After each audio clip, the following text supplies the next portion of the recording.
Hello there, people on the internet. It's me, Mr. Victor again, and I hope you have been having a happy Kwanzaa. So for today, habari gani? Ujamaa. Ujamaa is the principle that centers around cooperative economics. That kind of goes with what I said yesterday as you go up through Kwanzaa, each principle bleeds into the next. Yesterday we talked about collective work and responsibility, and cooperative economics is what happens when everyone comes together and they help out their community. Now, what you can do is you can donate to charity. You can buy from Black-owned businesses that are local to you. Or even if you don't have any money, giving out free advertisement for said businesses and charities is still participating in cooperative economics, because ads and marketing campaigns are very expensive. So if you can spread the word about said business, whether you shop there or not, you're still participating in Ujamaa. So today, well, technically not today, I went there yesterday. I'm making this video now to post for later. I went and I bought from a Black-owned business, and we'll talk about that business and I'll share information about it. I just wanted to do a quick tidbit video for today because I have some other stuff to get ready and prepare for, not just this project, for projects in the future. So let's go to the browser real quick. I'm going to play this interview for Pan-African Connections. It's a cultural celebration, one that is unique to African people. Kwete Tayima has been celebrating Kwanzaa for more than 3 decades. My first Kwanzaa celebration was actually here at the bookstore. She's owned the Pan-African Connection bookstore in Oak Cliff for nearly 33 years, a store she's ran with her late husband. And like many people, Tayima didn't celebrate Kwanzaa growing up and didn't know much about it until she met her husband. It gave me a thirst to go back and study the history of resistance and history of struggle that we've come through. Just the concept of people knowing who they are to become stronger in who they are is just resonated with me. Now she's teaching others that it's not an alternative to Christmas, it's a cultural celebration. It's a tool for us to organize our people closer to themselves and closer to their history and culture. As African people, we've been told a lot of negative things about ourselves that aren't true. So we have to somehow replace those negative things with positive things. So Kwanzaa is that opportunity to do that. They're learning about Christmas, and it's okay. Kiyosha Jenkins is a mother of 2, and this year the family will celebrate Kwanzaa for the first time. I want them to learn more and appreciate their community and being involved and, just being happy with, what's more closer to home. They're learning the 7 principles of Kwanzaa. First one, umoja, which means unity in Swahili. Our culture teaches us to stick together, teaches us to hold each other up.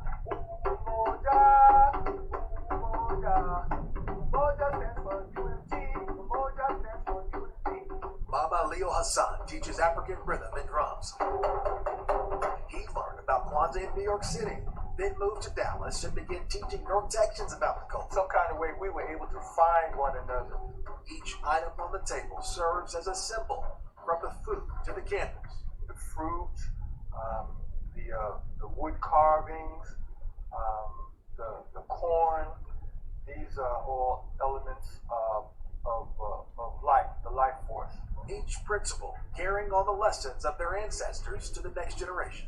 Teach the children that they come from greatness, right? That they've done great things in the past that they should be very proud of. I wanted to teach my children about the principles as well as learn myself along the way.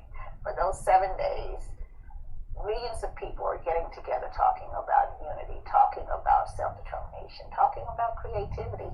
So it will continue. It can only grow to become even stronger and bigger. Evan Anderson, NBC5. And if you are interested in learning more about Kwanzaa, you are welcome to stop by the Pan-African Connection. Someone there will answer any questions you may have. If you look at the screen, somewhere along the tab that's scrolling, that is the information to Pan-African Connections. Lo and behold, that store was built when I was just 1 year old.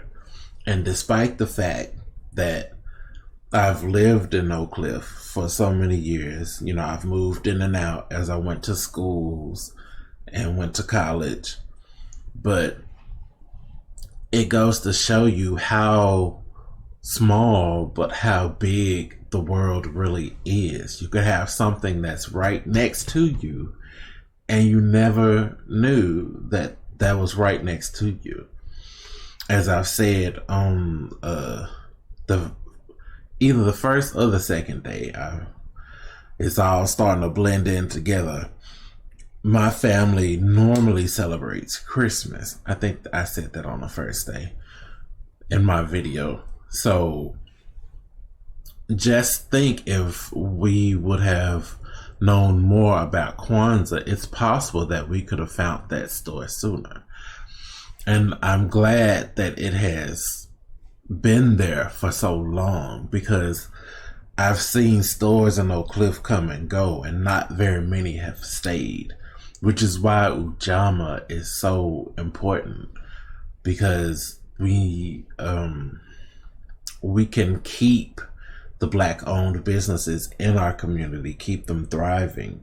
And when we do that, we can learn more about ourselves, our past, our present, and our future. You know, cooperative economics is more than just about sharing money.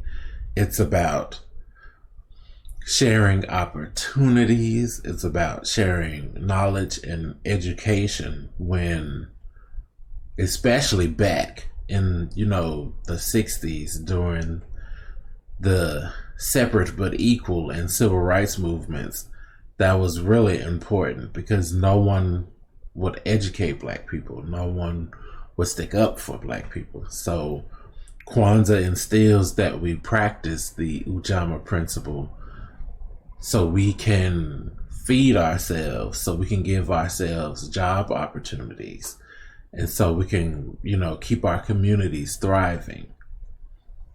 If you look here, this is their website. And you see they have a lot of books. They have apparel. They have t-shirts. They have jewelry. I don't think it's going to show here online at the store, the other items. I see it's mostly jewelry, but I do have some images from Google. There are a lot of images from Google. I wish I could have, you know, did an actual recording in the store, but the owner wasn't there, and the management does not like for you to record the store and take pictures. They'll tell you, please don't do that, and go online to see all the pictures and to spread the word. So that's what I'm doing now. I'm respecting the businesses' wishes. I'm respecting the store. You should always do that. So I know a lot of other people that do YouTube and Facebook and stream and stuff. Please ask the store owners before you start, you know, taking pictures and stuff.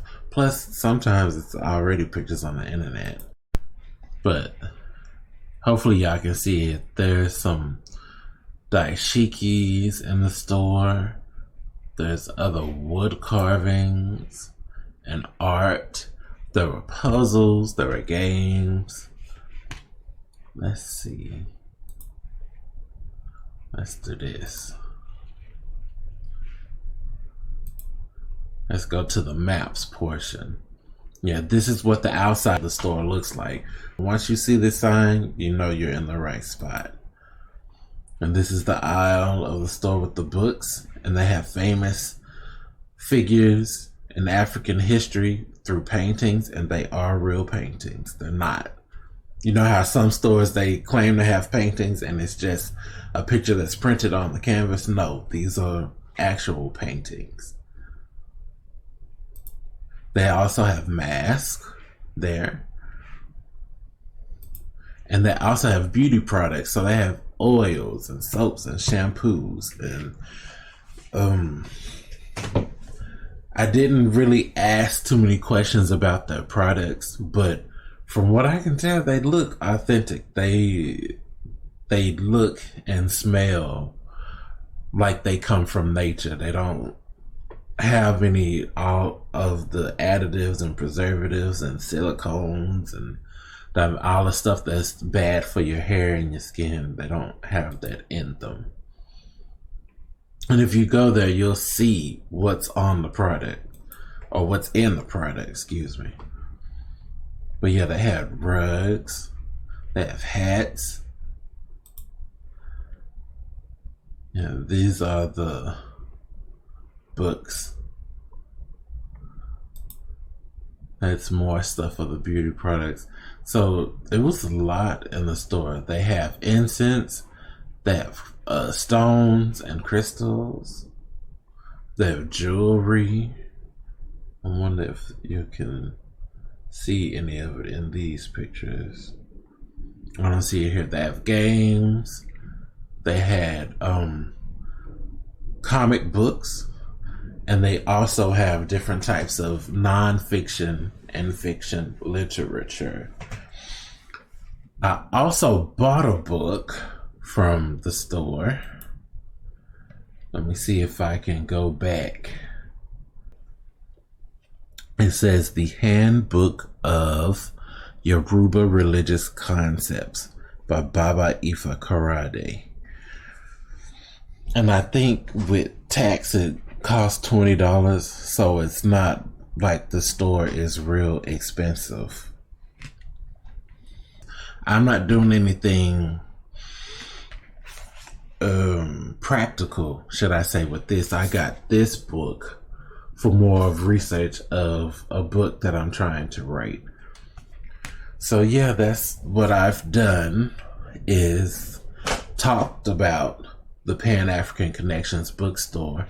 I've actually purchased something from it because, you know, I'm trying to learn more about my community and where things are, and to buy things and talk about what's here to help these small businesses grow and, you know, stay here, because that's what Ujamaa is all about.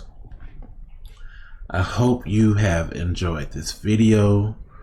If you're in Dallas, I know a lot of people in Facebook are, because I mostly have my friends and family on Facebook. Y'all go check out the store. It's really good. Talk to y'all later. Peace.